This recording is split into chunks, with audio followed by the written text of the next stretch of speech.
Where is it recording from? The beginning. Okay. So I want to do a couple of videos now going over how general equilibrium is constructed within neoclassical economics. It's quite technical and mathy, but I do think that it's going to be useful for critiquing it as I move forward with this series.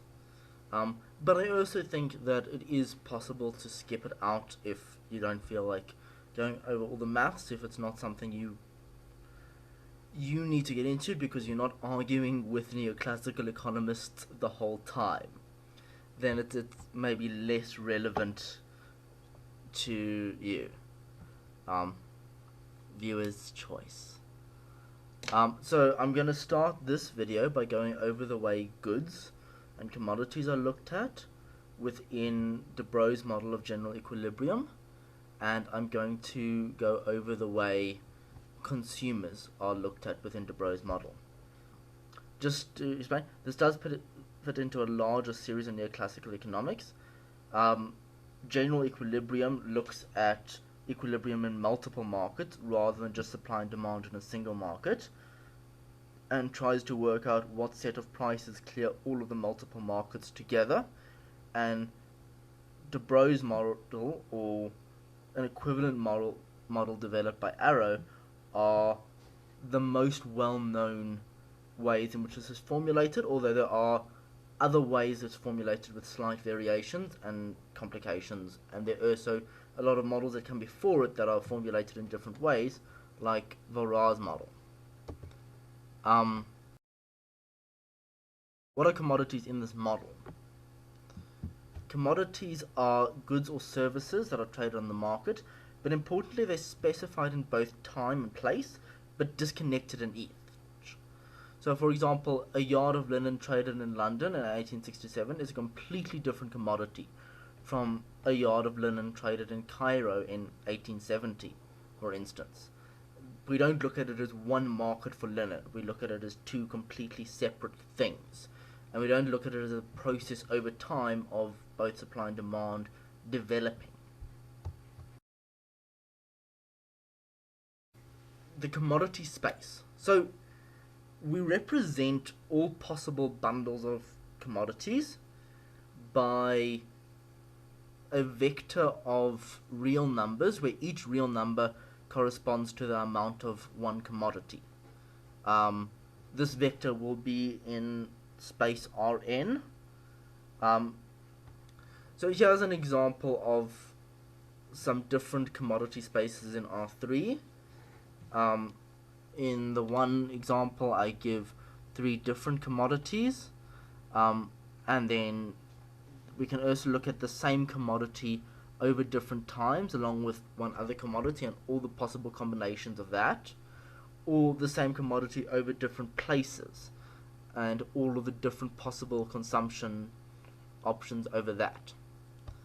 Now prices are also given by a vector where each price is the amount per unit, where the unit is whatever the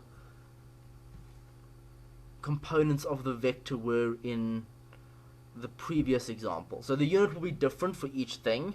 You know, the first item will be 5 kilograms of sugar, 3 liters of milk, 1 car, and we have the price per kilograms as the first index in the price vector, the price per liter as the second index in the price vector, and the price per car as the third index. And what that means is that when we take the dot product of the two vectors, we get the total price of the bundle, and whatever units the quantities were measured in will all be cancelled out by whatever the unique units are in the price vector.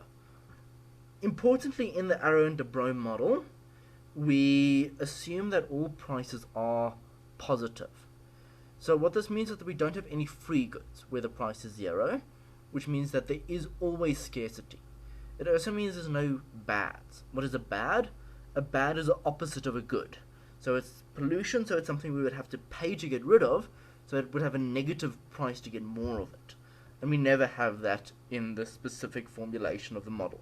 You can draw it on like some of the diagrams, but you can't build up from it to a general equilibrium model easily, and that's why we don't include it, even though we can discuss it within this framework. And now we're going to talk about the different agents in this economy. So there's going to normally be people are split into producers and consumers, or firms and consumers. The interesting thing about this model, and I already alluded to this when I was talking about how commodities are specified over time and place, is that rather than just consuming what they're going to consume now, the choice that consumers make reflect to the entire consumption plans for the future, and the same with producers. So there's a quote from the two authors that I'm basing this on. Let me just find their names, which I'm going to butcher, but anyway. Their names are Ingrao and Israel. And this is based in a book where they go over the whole history of different general equilibrium models dating up until this point, and then some of the more recent critiques after it. So what they say is that one important aspect must be underlined. A complete plan of production or of consumption means that the economic agent decides how much he wants to produce or consume of each good for the whole of his future. This hypothesis is indispensable in a theory which eliminates all temporal dynamics. Or to be more precise, this is the important part, compresses all future processes into a single present act. By formulating a complete plan, which means formulating a bundle of goods, the economic agent reduces all future economic acts to a single act of exchange carried out in the present. If that doesn't make sense, I will probably get back to it again in future videos, where I talk about neoclassical theories of financialization and how they treat commodity futures, because this is going to be the center of how they treat commodity futures, and maybe it will make more sense when one sees it with lots of examples. So what bundles can consumers choose from? Normally the most important constraint is the budget constraint, but there might be other ones. So we normally make assumptions about this, that the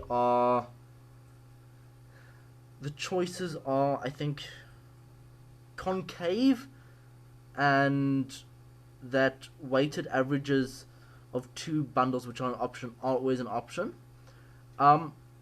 This might not, none of these assumptions hold true if commodity quantities are discrete and not continuous, which is important if they are not even approximately continuous.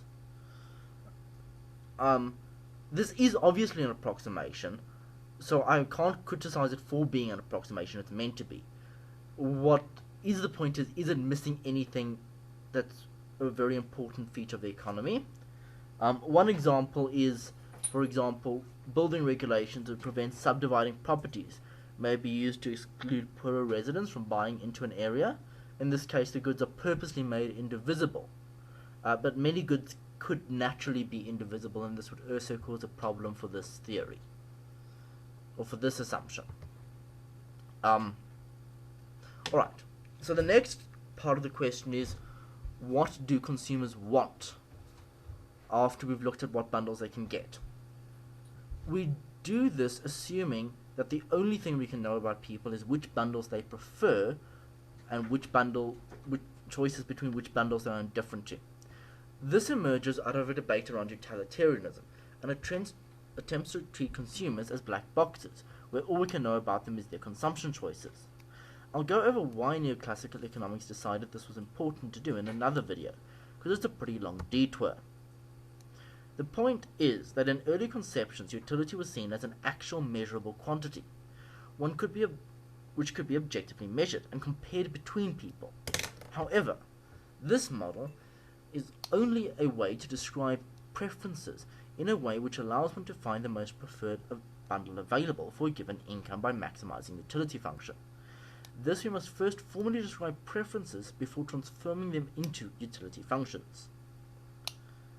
So we can't compare preferences with numerical operators, like equals to, less than, or greater than. And instead we make new operators, which are weaker versions of those numerical operators. We use this little squiggly line with a subscript I to show indifference. So here we have A is indifference to B.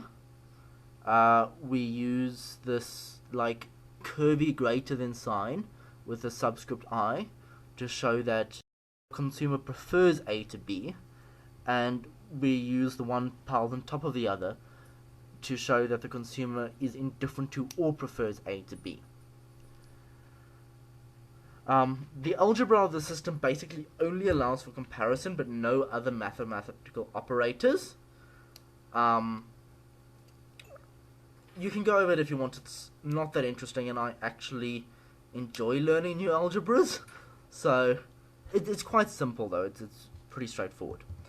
The point is that we use this indifference operator to form equivalence classes.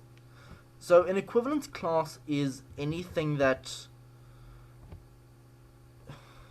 we can say these two bundles are equivalent in the way that the consumers prefer both of them equally. And there's going to be a whole set of bundles like that. So we say, what are all of the bundles that the consumer values as much as A? Okay, that's going to be one indifference curve. So the consumer is indifferent to all of them. Then we're going to say, alright, let's take a bundle A prime that the consumer prefers to A. What are all of the bundles they're going to like as much as that? And same thing with A prime prime until we have a whole set of indifference classes. What we're going to assume is that the consumer always prefers more, so all their tastes are insatiable. And the other thing we're going to do is we're going to assume that they're convex. This seems like an odd choice. It's normally justified by saying consumers prefer some in between, like they prefer some balance of two goods rather than extremes. But what it's really important for is that, and I'll get to this next, we get a unique most preferred bundle if we assume this. Why do we want it to be unique? Because otherwise we might have multiple ones, and that makes the whole maths further more complicated. And also, if you have multiple possible ones, just because you're satisfying one doesn't mean there might be another one you could satisfy. Whereas if it's unique, then you can argue that markets get you to the only unique solution. The other thing, just going back to this difference between preferences and utility, we construct utility functions based on these indifference equivalence classes. And the point of the utility function is to find a mathematical function which will give the same score to any bundle which is in the same indifference class. The actual value that utility function puts out does not matter at all. All that matters is that it's the same for all things in the same equivalence class, and that it's greater for things in a higher equivalence class. So when we find the best possible combination, it is the one with the highest utility, but that's not important. All that means is that it's the most preferred bundle. It's not the most preferred because it gives it the highest utility. The logic is the opposite way round. We've just picked a way of measuring utility such that the most preferred bundle has the highest utility. I don't know if that nuance sounds important. It's not the most important, but it is there, so just take a note of that. And that's where I'm ending off today. It's quite summarized, but that's because I suspect a lot of people watching these videos will have already done a fair amount of this in micro, and I just wanted to go over some of the unreasonable assumptions maybe, and just go over this quickly before building more on it. And the next thing I'm going to go over is the theory of the firm before we look at how multiple markets might reach equilibrium.